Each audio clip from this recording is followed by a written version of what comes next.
মনাদা, কে এই মনাদা? রেশন দুর্নীতিকাণ্ডে এবার ইডির স্ক্যানারে উঠে এসছে নতুন একটি নাম, মনাদা। এতদিন আপনারা শুনেছেন জ্যোতিপ্রিয় মল্লিক, বাকিবুর রহমান, শঙ্কর আঢ্য, আনিসুর রহমান, আলিফ নূর রহমান। এখন এবার নতুন একটা নাম ইডির নজরে এসছে, ইডির স্ক্যানারে এসছে, মনাদা। কে মনাদা? ইডি এখন খুঁজে বেড়াচ্ছে এই মনাদাটাকে। আর তারপরে ইডির রিপোর্টে যেটা জানা যাচ্ছে যে রেশন দুর্নীতির টাকায় জ্যোতিপ্রিয় মল্লিক, বালুদা, তিনি আবার নিজেই একটা ব্যাংক খুলে বসেছিলেন। ব্যাংকের মতন 6% সুদে তিনি টাকা ধার দিতেন এই সমস্ত রেশন দুর্নীতিকাণ্ডে যারা জড়িত তাদেরকে। অবিশ্বাস্য কাণ্ড। তৃণমূলের আমলে কি কি যে আর দেখতে হবে সেটাই এখন এই বাংলার মানুষের কাছে বড় প্রশ্ন। কিভাবে টাকা ধার দিতেন ব্যাংকের মতন বালুদা, শোনাবো। আর কে এই মনাদা সেটা জানতে এই প্রতিবেদন শেষ অবধি দেখুন। আমি মানব, দা নিউজ বাংলায় আপনাদের স্বাগত জানাচ্ছি। মনাদা, ইডি এখন খুঁজে বেড়াচ্ছে এই অজ্ঞাত পরিচয় মনাদাকে। মনাদাটা আবার কে? কি জানা যাচ্ছে যে জ্যোতিপ্রিয় মল্লিকের সঙ্গে আর্থিক লেনদেন রেশন দুর্নীতি মামলায় ইডির স্ক্যানারে এই মনাদা। জানা যাচ্ছে যে সম্প্রতি ধৃত যে আলিফ নূর রহমান, যার আবার ডাকনাম হচ্ছে মুকুল, জ্যোতিপ্রিয় মল্লিক মেয়েকে চিঠি লিখেছিলেন, তার চিঠিতে এই মুকুলের নাম ছিল। আর সেই চিঠি নিয়ে টাকার লেনদেনের সম্পর্ক খুঁজতেই এই মনাদার নামটা উঠে এসছে। যদিও টাকার পরিমাণ যেটুকু দেখা যাচ্ছে সেটা এমন কিছু নয়। একটা জায়গায় দেখা যাচ্ছে এই মনাদা নাকি জ্যোতিপ্রিয় মল্লিককে 11.5 লাখ টাকা দিয়েছেন, যেখানে কেলেঙ্কারির পরিমাণ রেশন দুর্নীতিতে 10,000 কোটি টাকা, সেখানে 11.5 লাখ টাকা যে কোনো টাকাই নয়।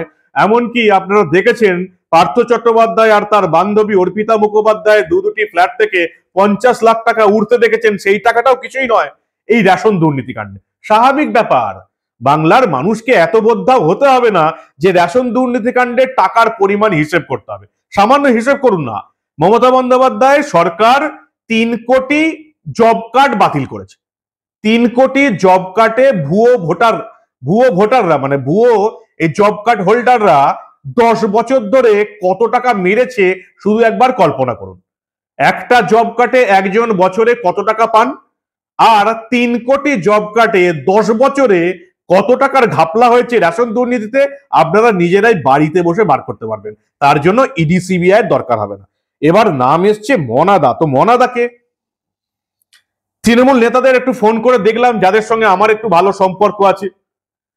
কর্মী সমর্থকরা গালাগাল দেন, তাতে কিছু এসে যায় না। যারা অরিজিনালি বামফ্রন্টের বিরুদ্ধে, সিপিএম এর বিরুদ্ধে লড়াই করে তৃণমূলকে ক্ষমতায় এনেছেন, তারা পরিষ্কার জানেন যে মানবঘ তার নিউজ বাংলায় একেবারে সত্যি কথাটাই বলে। এবং যারা সিপিএম এর বিরুদ্ধে লড়াই করেছে সেই সমস্ত তৃণমূলের নেতারা আজকে সাইড লাইন হয়ে গেছে। তৃণমূলের যত এখন ভুইফোর নেতা, চোর, দুর্নীতিবাজ, ডাকাতদের রাজত্ব, সেটাও তারা ভালো করে জানেন। আমি এই সমস্ত কয়েকজন নেতাকে ফোন করার চেষ্টা করলাম যে ভাই এই মনাদাকে, জ্যোতিপ্রিয় মল্লিকের সঙ্গে নাম জড়িয়েছে মানে তৃণমূলের ঘনিষ্ঠ বা তৃণমূলের নেতা হবে।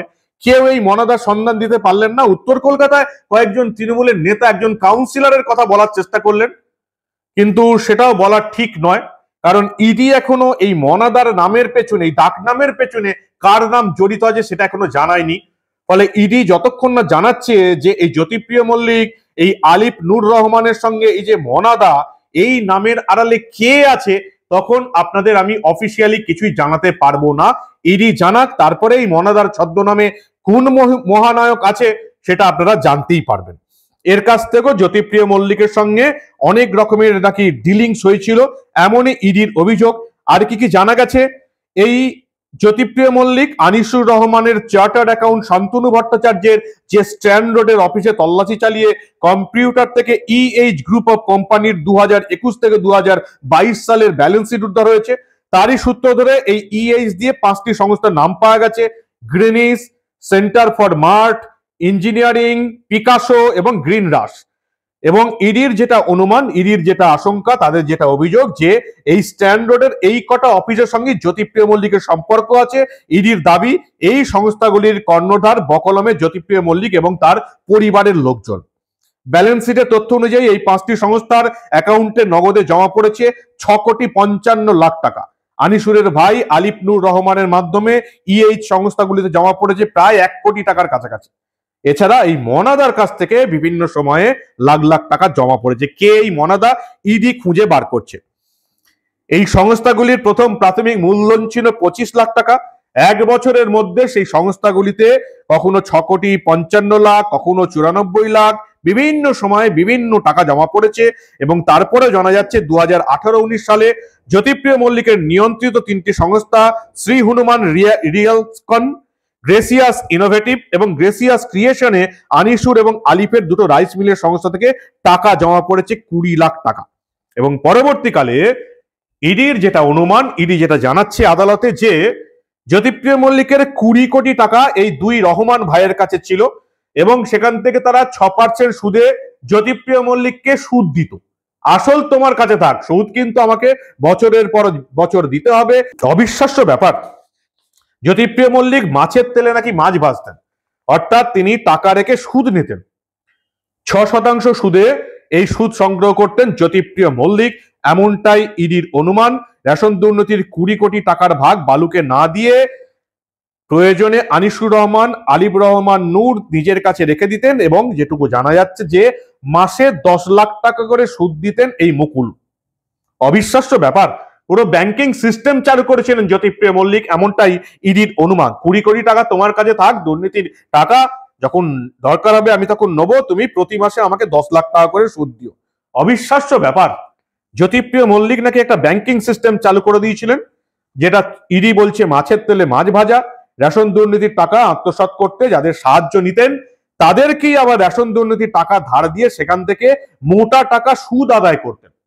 এবং এই টাকার হিসেব ইডি কোত্থেকে পায়?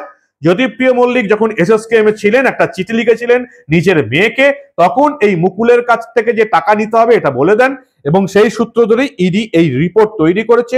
মাসে 10 লাখ টাকা করে সুদ পেতেন। অবিশ্বাস্য। দুই রহমান ভ্রাতৃদ্বয়, আনিসুর রহমান এবং আলিফ নূর রহমান, দুই রহমান ভ্রাতৃদ্বয়।